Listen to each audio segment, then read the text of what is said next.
for me, this is the golden age of motorcycling. This is when Honda was really motivated to make a change. They thought they could do it better, and they were setting out to prove that in the 70s. And I think they did, because they pretty much put everybody out of business.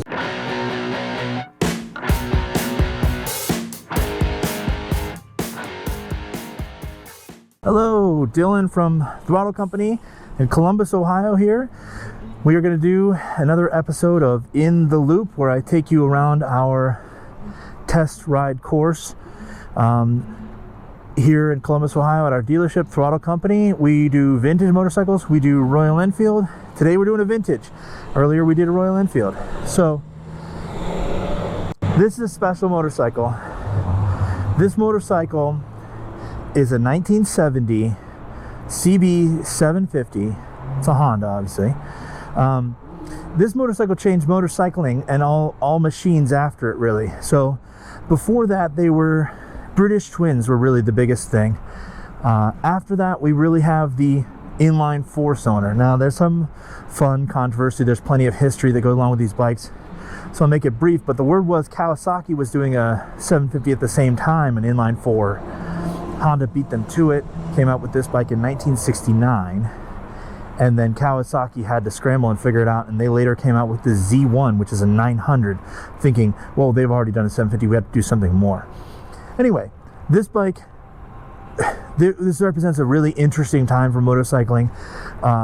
The British bikes were getting a little outdated. They were kick only, they didn't have turn signals, they vibrated a lot, they were loud and noisy.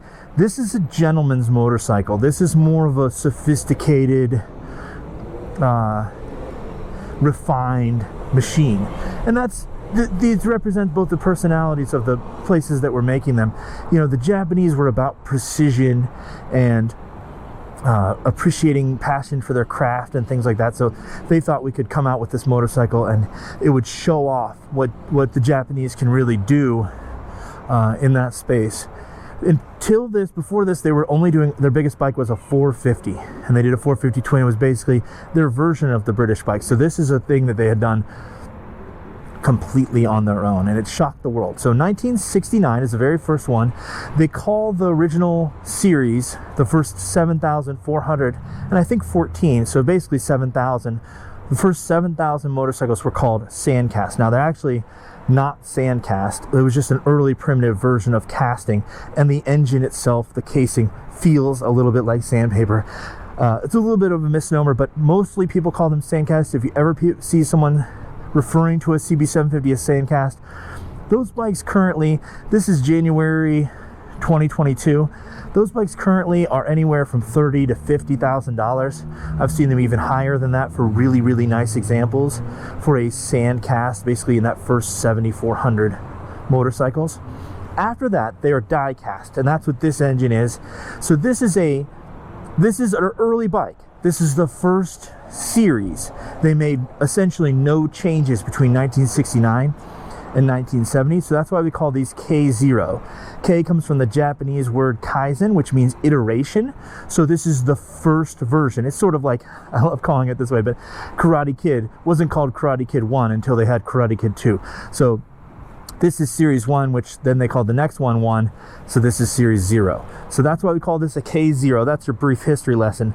There are a couple of things on this bike that aren't quite exactly how they would have been. This is an original color. I think this is called blue-green metallic? Candy, I'll figure it out. It's candy blue-green somewhere in there like that. I can't remember the name off the top of my head. This duckbill seat, how it kicks up in the back, that is how it would have looked. Now the most noticeable thing is this piece right here is wrong. This is the airbox. That should be smooth and matching body color. That will be changed. That's my plan, is to change this. Basically, I only got this bike running yesterday. So we had bought this, and I think it sat for a little bit. It just needed the carbs gone through. It needed some things here and there. Nothing major, but it had only really first started running yesterday. And then today the weather is nice enough to actually get it on the road. And I just took it on a brief little ride, and I thought this should be an In the Loop. So we're doing it kind of flying by the seat of our pants here, but this has an electronic ignition. It has a Dyna S electronic ignition. You can kind of see this newer wire here. It's a good indication that something's been done there. But so this bike starts and runs beautifully for that reason. Electronic ignition is a really nice upgrade. A perfectly tuned points, you can get pretty close, but electronic ignition sure is nice. These tires are newer. They really don't have a lot of miles on it, you can see, because the knobs are still there. And they're vintage looking, but they're not the right ones that necessarily would have been on there. But actually, and maybe you'll hopefully be able to tell a little bit when we get on the road, but they perform really well. A lot of the other things, this is how the bikes were. K0s have a lot of differences. They didn't actually add a little grab rail here until later bikes. The taillight's a little bit different shape, things like that. Very cool to see this part of history. And because a lot of people, this is the whole point of why I do these videos, most people won't get to ride a bike like this, or maybe you've ridden a CB750. There are a lot of them. They made a lot throughout the years, but maybe you'll never know what it's like to ride a 1970 or a 1969. So I'm going to go ahead and do that for you here. I'm going to hit the key down there at the bottom. Lights come on, show that we have no oil pressure and we're neutral. I just rode this, so I don't think I need choke, but if I do, that's it right there. There we go, fires right up. Now, this first series have slightly different mufflers than the later bikes. Maybe you can hear the exhaust. We'll wrap it up a little bit for you. Just a little growlier than the later ones. And the characteristic of an inline 4 is smoothness. So when you're thinking about, when you're watching me ride this bike, trying to imagine what it's like, it's very smooth, especially for the time period. 1970, I think it's pretty safe to say this was the smoothest motorcycle you could get.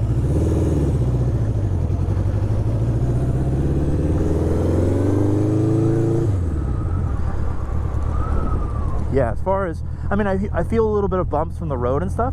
This road is not in the best shape, but the engine itself, I just feel a little lump, but I don't, it's nothing compared to a Triumph this time period. I mean, a lot of times you can see that in the mirrors, so check out the mirrors when I stop here. You got a little bit of vibration, you can see this lever will bounce around a little bit there. But if I'm on a Triumph, that's if it's going around. If I'm on a Harley or whatever, I can't even use the mirrors at a stop. So here I can see the person behind me. You can get an idea of the actual vibrations that I'm feeling from this. I think this color is one of my favorite. It's an early color. They made these in red and this color. In other markets, they came in different colors. I've seen a silver one. These are big right now. The market has just exploded on these. I go to Mecum in 2 weeks, and I think these will be they continue to be the talk of the auctions there. People are spending a lot of money on Bring a Trailer. That's another website where they sell this stuff all year, or eBay. And they're going for a lot of money these days. This one rides really, really well. I think a lot of people buy these bikes as investments or as museum pieces or show-off pieces, and they don't plan on actually riding them. This one rides great, and these were great. These were meant to be ridden. The Japanese did not make motorcycles to sit on the shelf or sit in the garage. These were meant to be ridden, and this one rides really well. I think there's something about those tires being newer, and maybe I just nailed the tire pressures or whatever, but the handling on this is one of the best I've ever experienced. I've ridden a lot of CB750s. We've owned a lot of CB750s at the shop, and this is one of the nicer handling ones. Normally, now what's interesting is if you're used to like the later bikes or the smaller bikes like the 350 and the 500, 550, the 4s of this time period, you definitely sit more on top of the bike, and it's something about this transition where the tank's low compared to the seat, and it just feels like I'm on top of the seat. So for that reason, it feels a little bit more sitting up properly, and kind of everything's at 90 degrees. But this one feels great. The seat's comfortable. It's firm, which I like from a seat. I think sometimes you're sitting on a motorcycle seat or a couch or whatever in the showroom, and you're thinking, oh, I want soft. Soft equals comfort. But I don't think that's actually true. When you're getting out there on the road, you want a little bit more firmness than you would initially think. These bikes were also pretty fast, especially at the time period. This was one of the fastest bikes out there at the time period. You can see the speedometer goes to 140. I think that's a bit ambitious, but 100 miles an hour, certainly no problem. And you know, that was the big thing. The Triumph that came out in '59 was called the T120 Bonneville, and that was because it could go 120 miles an hour. So 100, 120, that was fast. That was really fast back then. Now motorcycles can go 200, and that's not that crazy, but back then 100 miles an hour was fast, and this one could do it no problem. It definitely has some pull, and what's interesting about the way that the CB750 pulls is it's not a lot of low-end power, but it definitely has a lot of power, and it has power throughout the rev range. But what it really does is, maybe I could do it right here. There's a point where, look at the RPMs. As you get up past 5,000, it really starts to pull, and it's so smooth that it's almost deceptive that like what's actually happening, because there's noise. I mean, it's loud-ish, but there's noise happening, but there's not a lot of vibration, so it will sneak up on you a bit. Right there at 5,000, right, maybe a little bit past 4 is when it really starts to come alive, and that's just an indication of how the engine is built. That's the character of the engine, you know, multiple cylinder engine, and by that I really mean like 3 or more than a twin, will have more of that high-end horsepower rather than the low-end torque. And that's kind of what this bike did, and that really changed engines and characteristics of motorcycling for a long time to come. Let's do a little bit of higher speed, and I'll shut up and you'll get to enjoy the sound.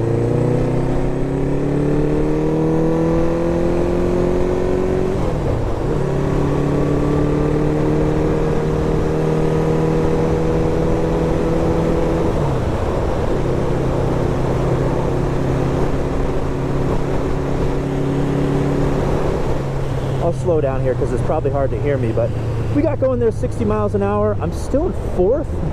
Just now I shifted into 5th. So it's got tons of power and a lot of top end power. And that was really unique, especially at the time period, is that motorcycles were more about grunt around town. Think about the 1970s, especially in America. We started to get a lot of my mirror's a little loose here. Hasn't been on the road in years. But America especially started to get highways. We started to get these longer stretches of road, and so it made sense to get a bike that could do that higher speed comfortably. And that's absolutely what this bike was built for. And that's the characteristic of the engine. Like I said, again, higher RPM cruising.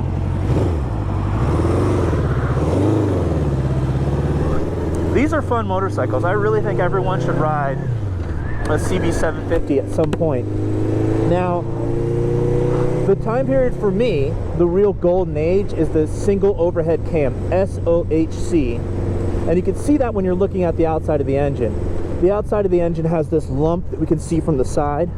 I'll try not to get in an accident here, but you can see them from the side, just one single lump. On the later bikes, or even bikes made by other manufacturers, the CB450 is a dual overhead cam. And they have basically 2 lumps. Let me put it in neutral and I can use my other hand to show you. But though, their engine will look like 2 fists, whereas this one looks like one smooth round top. It has one camshaft going in between there. The camshaft controls the valves.